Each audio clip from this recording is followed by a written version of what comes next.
ये 1600 टन की प्रेस की जो शाफ्ट है, तो आप सोच रहे हो कि कैसे बनती है। तो ये देखिए, ये शाफ्टें हैं जो, तो बनती कैसे हैं वो मैं आपको दिखाता हूँ उसका प्रोसेस है। ये देखिए, ये भट्टी है यहाँ पे, और भट्टी के अंदर एक स्क्वायर पीस है, और स्क्वायर पीस को पूरा लाल किया जाता है। इंडक्शन हार्डनिंग फर्नेस होती है। ये देखिए इसके अंदर कितनी शाफ्टें बनी हुई। तो ये शाफ्ट के बनने से पहले स्क्वायर पीस को लाल कर लिया जाता है, पूरा इस तरह लाल हो जाता है।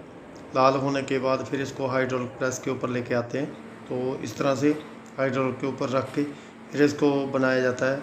इसके ऊपर दबाव डाल के इसको आगे करके फिर दबा के फिर आगे करके, इसी तरह से बार बार ये प्रोसेस है जो काफ़ी लंबा होता है। शाफ्ट को आगे पीछे करने के लिए और घुमाने के लिए अलग से एक मशीन होती है जो इसको बार बार थोड़ी थोड़ी रोटेशन देती रहती है, जिससे जो शाफ्ट है पूरी गोल हो जाए। शाफ्ट का दूसरा सिरा है जो इस मशीन के अंदर पकड़ा हुआ है, जो इसको आगे पीछे कर रही है और घुमा रही है।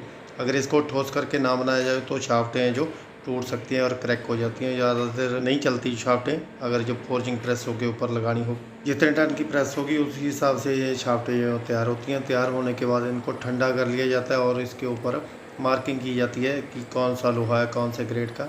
ये देखिए, ये शाफ्ट है जो बन के तैयार हो चुकी है, और इसके ऊपर दिखाई दे रहा है आपको दबाव, कहाँ कहाँ से दबाव डाला गया हाइड्रोलिक से, तो जिससे इसको पूरा गोलाई में लिया गया। पहले स्क्वायर पीस था, चौरस पीस, उसके बाद देखिए इसकी शेप बदल के क्या हो गई है। तो इसको प्रोसेस को करने में काफ़ी समय लगता है, और हर प्रेस का जो मॉडल है वो अलग होता है। जो मॉडल अलग होता है उसी हिसाब से ये शाफ्टें हैं। ये भी देखिए, अलग अलग तरह की शाफ्टें हैं जो तैयार होती हैं। किसी में किस तरह की शाफ्ट लगती है और किसी में किसी तरह की शाफ्ट लगती है। किसी में ज़्यादा लंबी लगती है, किसी में लंबी कम लगती है, मोटाई में ज़्यादा, थिकनेस में ज़्यादा लगती है।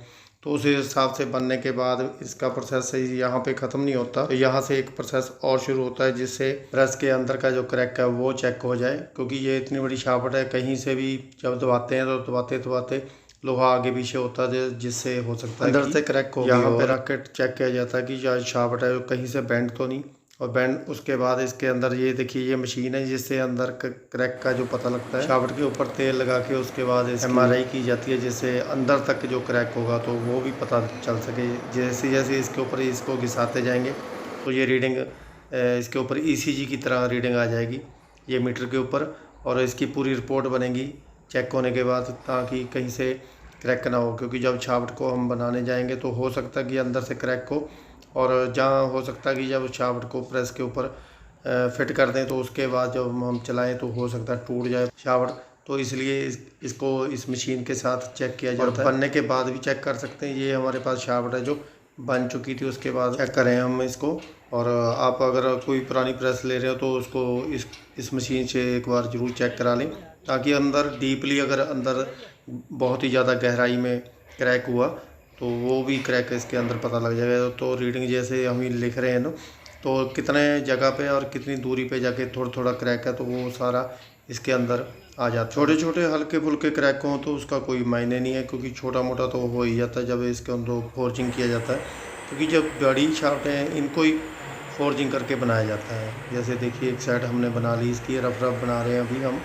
तो जो इससे छोटी प्रेस हैं, जैसे नॉर्मल प्रेस हैं, उनकी जो शाफ्ट हैं उनको ऐसे फोर्जिंग करके नहीं बनाया जाता, वो नॉर्मल से ही बन जाती है। ये प्रेसों ने ज़्यादा लोड उठाना होता है, जैसे 2500 टन होगी, 1000 टन होगी, 1600 टन होगी।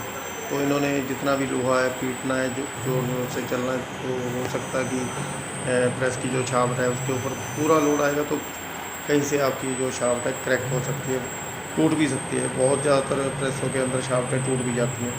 तो इसको एक बार चेक जरूर करा लें आप शाफ्ट को, क्योंकि मेन पार्ट है। तो उसके बाद देखिए, एक साइड हमारी बन चुकी है, अभी हम दूसरी जगह कट लगाना स्टार्ट कर दिए। तो इस तरह से आप पहले रफ जो शाफ्ट है आपकी तैयार हो गई। उसके बाद फाइनल साइज़ है जो आप ड्राइंग के हिसाब से तो साइज़ बनाते जाएंगे, तो आपके साइज़ है जो प्रॉपर बन जाएंगे। तो ये जितने टन की है उसी हिसाब से आपको शाफ्ट है जो लेनी। वीडियो आपको दोस्तों कैसी लगी, लाइक और शेयर जरूर करें, मेरे चैनल को जरूर सब्सक्राइब करें। और एक बात, अगर ये वाली शाफ्टें दूसरे आम लोहे से बनानी हो तो देखिए कितना इसमें से लोहा जो वेस्टेज है, कितनी वेस्टेज निकलेगी। तो ये वेस्टेज भी बच जाती है। ऐसे भी क्लच वाली जो साइड है ये लंबी होती है, और दूसरी साइड जो लंबी कम होती है, तो इससे वेस्टेज बहुत ज़्यादा निकलती है।